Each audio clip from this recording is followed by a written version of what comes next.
Hello friends, welcome back to my YouTube channel. How are you all? Hope you all are very good. So today we are here to start a new poem, that is Roadside Stand. Okay, so please, before starting my video, I would like to say that please do not forget to like and subscribe my YouTube channel and press the bell icon so that you can receive the notifications of my video. Okay, so let's start it. There has been extension of the shed in front of the occupants of little old house. ठीक है, तो poet जो है इसमें बताते हैं जो छोटे छोटे घर कुछ लोग के पुराने से घर बने होते हैं, तो उसके आगे उन्होंने कुछ टेंट टाइप का लगाया होता है, कुछ शेड लगाई होती है, ठीक है, जो कि उनका क्या है, ऑक्यूपेंट मीन्स उनका धंधा करते हैं वो लोग उसमें।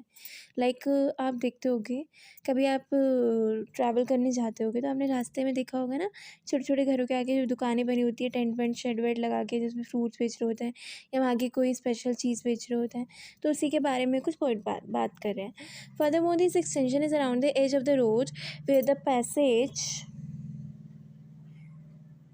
the passage of traffic take place.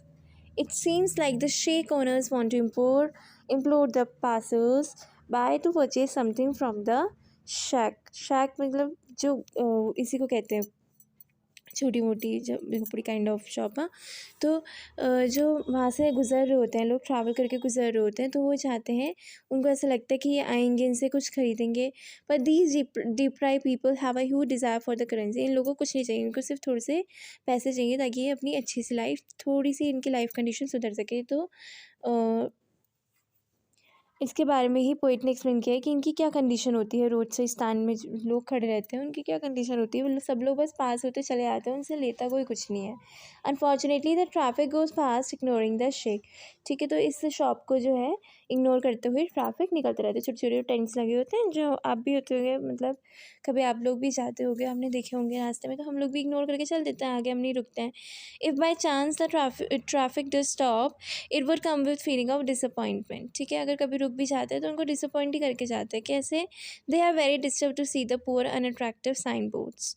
ठीक है, मतलब उनको साइन बोर्ड्स नहीं दिखते हैं, पुराने से साइन बोर्ड्स लगे हैं, लाइक कि मतलब ये रास्ता यहाँ जा रहा है, तो उनको दिखते नहीं, तो वो पूछने आते हैं यहाँ का रास्ता कहाँ जा रहा है, ये इस टाइप के क्वेश्चंस पूछने आते हैं उन दुकानदारों से। There is an offer of wild berries shark for sale in wooden quarter. This place offers a peaceful natural stay for those who can afford it, है ना। तो इतनी वो लोग इतनी प्यारी प्यारी बेरीज बेच रहे होते हैं अपने वहाँ पे। एक क्वार्टर, वुडन क्वार्ट होता है, मीन्स एक लकड़ी का, आपने देखा होगा जिसमें फ्रूट्स भी आते हैं, एक लकड़ी का बॉक्स जैसा होता है, तो उसके अंदर एक वाइल्ड बेरीज बेच रहे होते हैं। तो वो इतना प्यारा सा नेचुरल व्यू होता है, पर लोगों को उसकी कदर नहीं होती है और लोग वहाँ से कुछ खरीदते भी नहीं है। The poet becomes angry at this attitude of the police traffic and asks him to move ahead. और इस टाइप के जो लोग आते हैं उनको डिसअपॉइंट करने, तो वो कहते हैं कि ये रुके ही ना, इससे अच्छा सीधे चले ही जाएँ। The poet show more concern for the sadness of the shed owners than he does for the landscape blemish. He believes that these people have a longing to handle some city money. ठीक है, तो poet जो होते हैं वो उनके बारे में, जिनके छोटे छोटे घर बने हैं उनके बारे में बताते हैं, वो कितने सैड हैं, वो लोग कितने दुखी हैं। मतलब सिटी में तो लोग के पास इतना पैसा है, ये लोग उनसे बस इतना सा चाहते हैं कि हमारे यहाँ से ये लोग गुड्स खरीदें ताकि हम भी इनकी तरह थोड़ा पैसे कमा सकें। ये लोग इतना उन सिटी पीपल की तरह इतना सारा पैसा नहीं चाहते हैं। This money can reduce the suffering as well as can see in movies. ठीक है, तो इनको जो डिफ़िकल्टीज़ फेस करनी पड़ रही है वो इनकी से थोड़ी सी कम हो जाएगी। जैसे कि मूवीज़ में देखते हैं हम लोग, कैसे साइड में जो छोटी सी झोपड़ियाँ टाइप की होती हैं उसमें कुछ सेल कर रहे होते हैं, और अगर उनको कुछ थोड़ी सी भी उनकी कमाई हो जाए तो उनका घर अच्छा चल जाता है। उनको कोई इतने लग्जरी सब कुछ थोड़ा चाहिए, उनको तो रोटी ही निकल जाए, एक बेसिक चीज़ ही पूरी हो जाए, वो उसी के लिए काम कर रहे होते हैं। The political party that enjoys power is the one that deprives them of a happy life.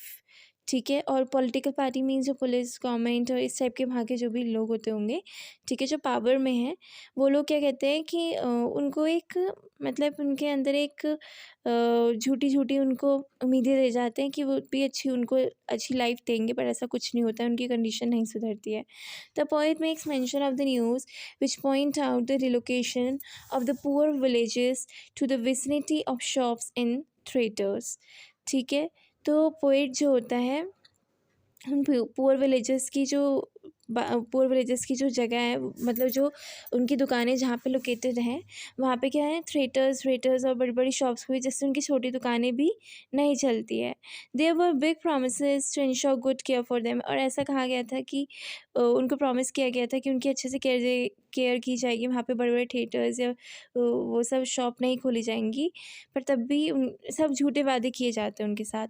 However, the government authorities became negligent of these promises. तो ये सब निगलेक्ट करती है गवर्नमेंट भी, गवर्नमेंट नहीं सुनती, उनको जहाँ से ज़्यादा प्रॉफिट आता है वो वही काम वहाँ खोलने की परमिशन दे देते हैं।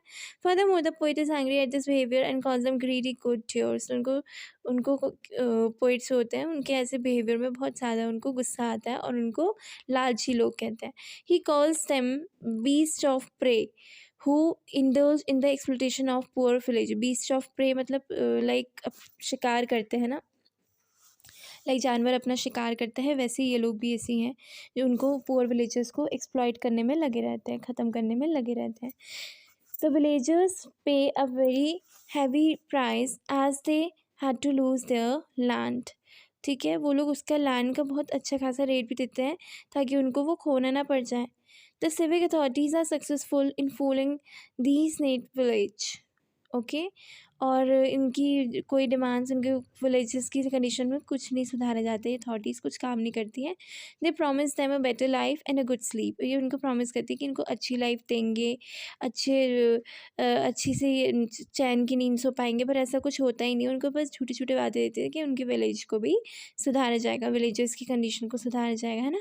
However the civic authorities are the ones who sleep peacefully are making the lifes of villagers, मतलब विलेजर्स की लाइफ ख़राब करके उनकी तो लाइफ बेकार हो रखी है बिल्कुल, पर अपनी अपनी अच्छी नींद लेते हैं, अपनी चैन की नींद सोते हैं, अपना बढ़िया एंजॉय करते हैं, पर इन विलेजर्स की कंडीशन के सुधारने के लिए कोई भी एक्शन नहीं लिया जाता है। Work during the day and sleep at night was the norm in ancient times. ठीक है, पहले के समय में क्या होता था कि लोग जो होता है दिन के समय काम कर रात को सो जाते थे। However there has been reversal of this norm as the villagers are not able to sleep at night. अब तो ये भी रिवाज बदल गया है। अब तो विलेजर्स सो भी नहीं पाते हैं रात को, पूरे दिन लगे रहते हैं काम पे ही। The poet expresses his distress while explaining the endless wait of shed owner for buyers. ठीक है, तो पोएट बताते हैं कि वो कैसे वेट कर रहे होते हैं कि कोई ना कोई तो आ जाए जो हमसे ख़रीद जाए। There is an ambience of sadness of the place, मतलब दुखी दुखी हैं वो लोग उस जगह पे। Sometimes the car stop but that is to inquire about the farmer price. ठीक है, तो कभी कभी कार रुक भी जाती है, तो उनसे क्या कि इस चीज़ का रेट क्या है, उस चीज़ का रेट क्या है, बस रेट पूछ के चले आते हैं।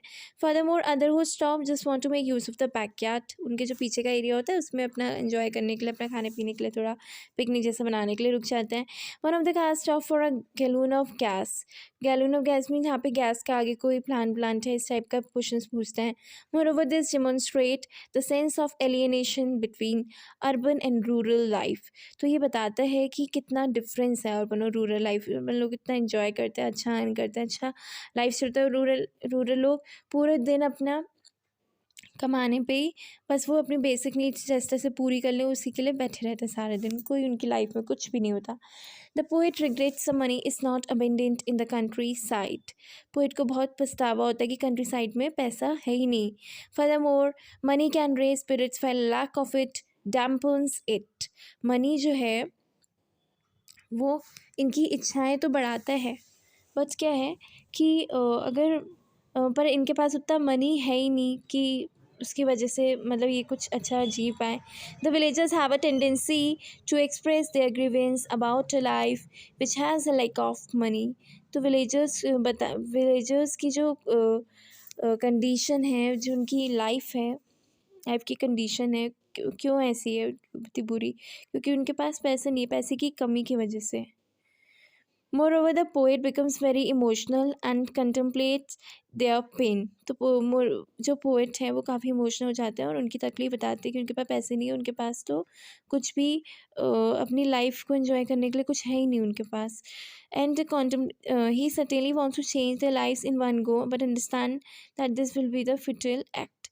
वो चाहते हैं कि उनकी लाइफ वो चेंज कर पाएँ, पर वो समझते हैं कि इतना आसान नहीं है ये सब। Okay, So thank you. Please, if you have understood something from my video, so please do not forget to like and subscribe. Thank you.